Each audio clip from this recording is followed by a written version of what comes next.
Hey, fellow issues, welcome back to the channel. You know, at one point I was worried that I wouldn't have enough content to kind of make this channel a go, but it seems like every day things randomly come up and it's like, hey, where did that come from? So I don't know if you saw in the news that somebody got indicted for using the term 86 or making a picture of an 86 and where that came from. Now I remember my dad using this term a lot to just 86 or throw it in the 86 file, meaning to get rid of something. But what I didn't know is it could mean to refuse service to. So it comes from the 1930s, according to this article, comes from the 1930s soda counter slang.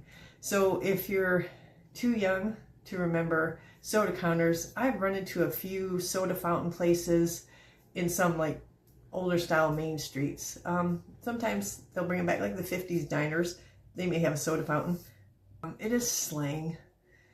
And so one of the lesser likely sources is a soda jerk. And that was a person who dispensed the carbonated drinks and the ice cream at a soda fountain. Yes, they were actually called soda jerks. You know, they might be responsible for some contributions. Likely 86 was one of these.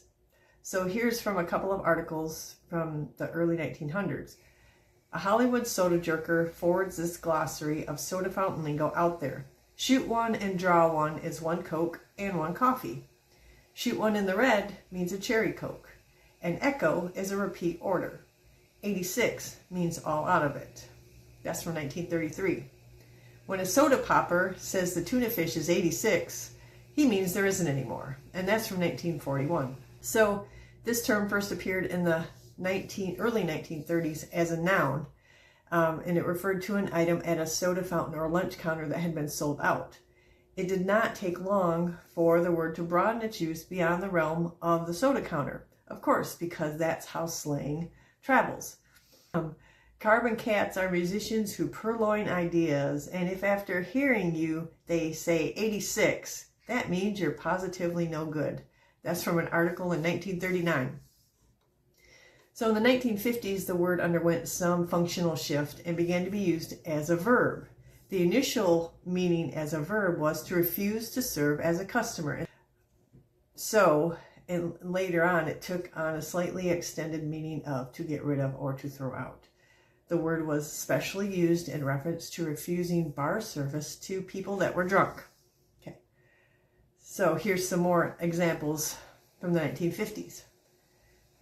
Little Winnie and a couple of frisky classmates were tripping up lady customers and such when they were 86'd by the Stork Club of the Ice Cream and Cookie League. Well, Bobo said philosophically, it wasn't really one of the Schraff's chic branches. That's from 1958. Probably a whole lot of language in there that we don't use today. I have all I can handle 86ing the drunks. That's from a article in 1960. So, here's another one from 1970s. Saloon keepers in bygone days, on observing a patron becoming intoxicated from drinking hard liquor, sometimes switched his drinks to 86 proof liquor. The practice was described as 86ing the patron, and this was probably the source of the verb used today to describe the cutting off of service to a patron by a bartender. That's from 1972. So cutting off somebody or refusing to serve somebody is also a meaning of 86. So the etymology of 86 is really unclear. These are just some examples that have shown up over time. It says following the application of the verb to drunks, 86 broadened its meaning further to include shut out or rejected. Okay, so there's some more articles from the 1980s. The buzz in the book biz is that Doubleday Project, listening to Philip Johnson, has been silenced as in killed, kiboshed, 86th. Okay, that's from 1989. Yentl, that's probably a movie. I think it's referencing the movie Yentl, Y-E-N-T-L, earned a sheaf of beneficent reviews and surprisingly healthy B.O., whatever that is. I don't think it means body odor. But Barbara Streisand was 86th by the Academy.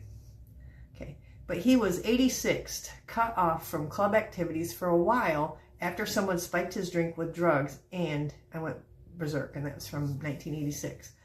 So then, among the most recent senses adopted in the logical extension of the previous ones with the meaning of to kill.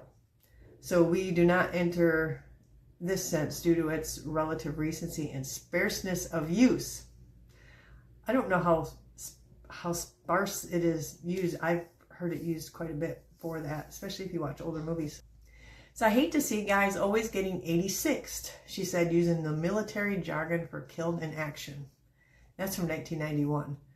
So the most common meaning of 86 encountered today is the one that is closer to its service industry roots, to refuse to serve a customer. I don't know if I agree with that. Given how many meanings the term has picked up in less than a century of use, however, it's anyone's guess as to what meanings it will pick up in the decades to come. Well, I think it's got enough meanings, but I don't think that article is correct that I've never used it or heard it used in sense to refuse to serve somebody. It was always, well, I suppose, cut off.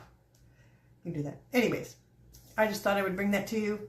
Sorry, it's a little long, but that just popped up today. So, and it's relevant because somebody is going to court and possibly going to jail because they used 86 in a very negative way.